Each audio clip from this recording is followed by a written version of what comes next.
My position at work, I'm an electronics technician, which usually means that you deal with the more practical aspects of electronics, whereas engineers deal more with the theoretical aspects of electronics. I actually don't work with the electronics that much. I do more mechanical stuff. I make the boxes that all the electronics goes into, because it's got to be packaged before you can send it out in the field, and you can do some testing on the bench, but once you decide that a component is of the system is finished, then it needs to be put into some sort of a metal box usually. Well, everything we do is about global warming. We go to the polar regions and we measure ice with radars, and what we're trying to do is quantify how much ice there is. There was a lot of speculation. I mean, there's some older data from satellites and that type of thing, and we use satellites too. We don't own any or put them up, but so by measuring the ice, then you know how much there is. Then you can use that data to figure out how much the sea level will rise if all the ice were to melt. And that's, the big thing, because so many poor people live close to the coast. Well, so many people live close to the ocean. And if that sea level rises, then they got to move, or they're going to have wet feet. So the latest one that I worked on is called NEEM. That's capital, all capitals, NEEM. Oh, and let's see. There's written up in Time. I'll send you some links to stuff where it was written about. And NEEM is the North Eemian drill site, and the Eemian is the epoch in the timeline of the Earth, where the temperature was what we think we're moving into now. So if we can, any information we can gather about the Eemian period would give us some clues as to what's going to be happening as the temperature rises, and different things happen to the climate and so forth. So anything we can find out from that time might be helpful. The date was, well, we went up there on August 1st, and we came back off the ice on August 18th. The location was the Greenland ice sheet. We were at 76 degrees north. I'll have to get you the exact coordinates.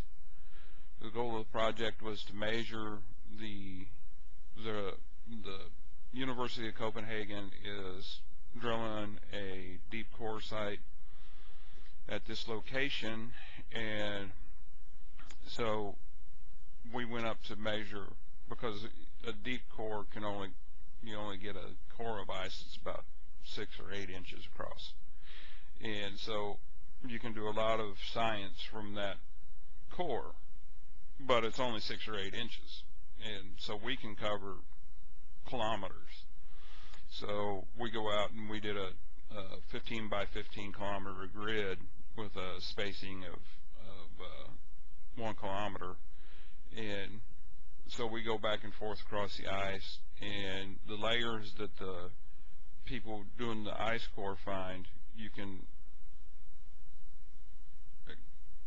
extrapolate from their data and look out at the layers, and if you can match a layer, it's like tree rings. And so if you can match that layer and go out, you can say, well, this layer goes this far, and so they can make some general or more specific actually, conclusions about the ice sheet. And our findings were that the layer, the Eemian layer that they're looking for, which is very near the bedrock at the bottom of the ice sheet, is broken up. And as far as we can tell, the ice is broken, and so there's no consistent layer down there, which is what they were looking for. So they're going to go ahead with the core because there's a lot of good benefits from it, but even if they don't get the Eemian information, but hopefully they'll find a nice place where they can get the Eemian data they were hoping for. What's it mean for global warming? Well, I mean, we're not changing global warming one way or the other. I mean, what we're doing is trying to get information so the scientists can make more intelligent conclusions about what will happen if global warming occurs.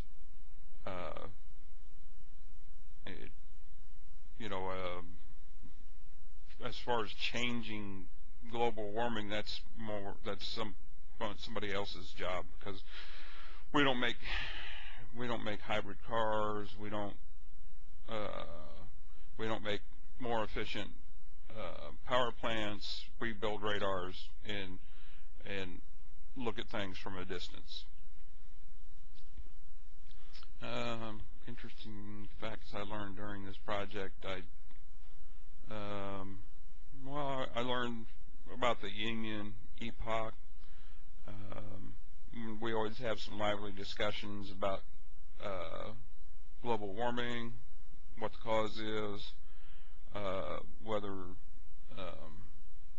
whether it's man-made or if it's just through hands-on work. No, not really. I'm still I don't know what's causing global warming. If you look at the long term, and I'm talking hundreds of millions of years, climate of the world, we're actually in a relatively cool period. It's called interglacial. An ice age is when the glaciers, so they call that interglacial.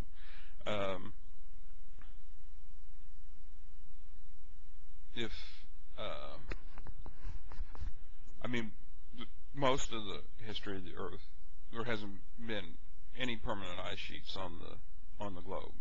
Now we're talking about dinosaur times and things like that. So, a lot of people want to poo-poo that, but in my opinion, we don't know what the outcome is going to be. Everybody always focuses on negative aspects of global warming, but there's got to be some positive aspects. There's never anything that's completely negative or completely positive. Everything has a positive and a negative aspect to it. So, but I'm not a scientist. I'm a technician. These are just my opinions from what I read, and it's definitely not the opinion of the place I work for. Oh, which might help too. It's called the Center for Remote Sensing of Ice Sheets.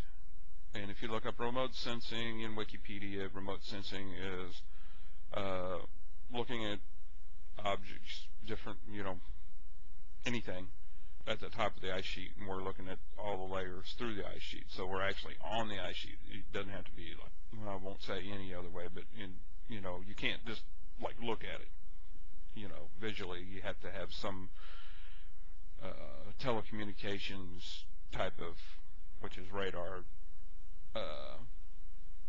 way to look at it. Well, we use radar. I mean, there are other ways to look at it, but we'll limit our discussion to radar. How about that? Okay, hope you can get this off of YouTube.